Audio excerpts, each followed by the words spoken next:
हमारा अगला वर्ड है रिनॉन्सिएशन। तो ये रिनॉन्सिएशन है क्या? देखिए, ये एक नाउन है, यानी कि एक संज्ञा, और इसका मतलब होता है किसी चीज का त्याग करना। लेकिन ये कोई आम त्याग नहीं है। ये एक फॉर्मल, एकदम ऑफिशियल रिजेक्शन होता है। जब आप किसी विश्वास, किसी दावे या किसी काम को औपचारिक तौर पर पूरी तरह से छोड़ देते हैं, तब उसे कहते हैं renunciation. His renunciation of the throne was a shock to the entire kingdom. अब इस सेंटेंस का मतलब समझें कि उनका सिंहासन का त्याग करना पूरे राज्य के लिए एक बहुत बड़ा झटका था। यहाँ रिनाउंसिएशन वर्ड इसीलिए यूज हुआ है क्योंकि एक राजा का अपनी गद्दी छोड़ना एक बहुत ही फॉर्मल, एक ऑफिशियल एक्ट है। Simple, right?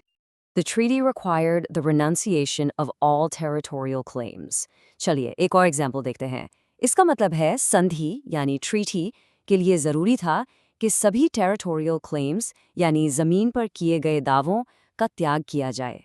तो यहाँ पर भी आप देखिए, एक देश ऑफिशियल तरीके से एक अग्रीमेंट के तहत ज़मीन पर अपना हक छोड़ रहा है। Her renunciation of a former lavish lifestyle was a personal choice for a simpler life. अच्छा, तो क्या ये वर्ड सिर्फ राजाओं और देशों के लिए है? बिल्कुल नहीं। हम इसे अपनी पर्सनल लाइफ में भी यूज कर सकते हैं। जैसे इस सेंटेंस में, उसने अपनी पुरानी शानो शौकत वाली लाइफस्टाइल को त्याग दिया ताकि वो एक सिंपल लाइफ जी सके। यहाँ रिनंसिएशन एक पर्सनल लेकिन बहुत बड़े डिसीजन को दिखा रहा है। In a widely praised move, the tech giant's official statement included a renunciation of its controversial data collection policies. ये एक बिल्कुल मॉडर्न एग्जाम्पल है, जैसे आपको आजकल न्यूज़ में देखने को मिल जाता है।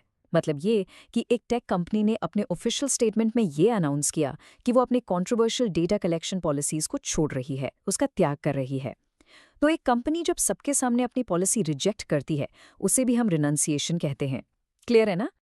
ओके, तो किसी भी वर्ड को और अच्छे से समझने का एक बेस्ट तरीका होता है उसके सिनोनिम्स यानी मिलते जुलते शब्द, और एंटोनिम्स यानी उसके ऑपोजिट वर्ड्स को जानना। तो रिनंसिएशन का सिनोनिम है रिजेक्शन यानी किसी चीज़ को ठुकरा देना, और इसका एंटोनिम यानी इसका ऑपोजिट वर्ड है एक्सेप्टेंस यानी किसी चीज़ को स्वीकार करना, अपनाना। तो याद रखिएगा, रिनंसिएशन का मतलब है त्याग करना और एक्सेप्टेंस का मतलब है अपनाना। बस आज के लिए इतना ही। मिलते हैं नेक्स्ट वीडियो में। Happy learning. Bye bye.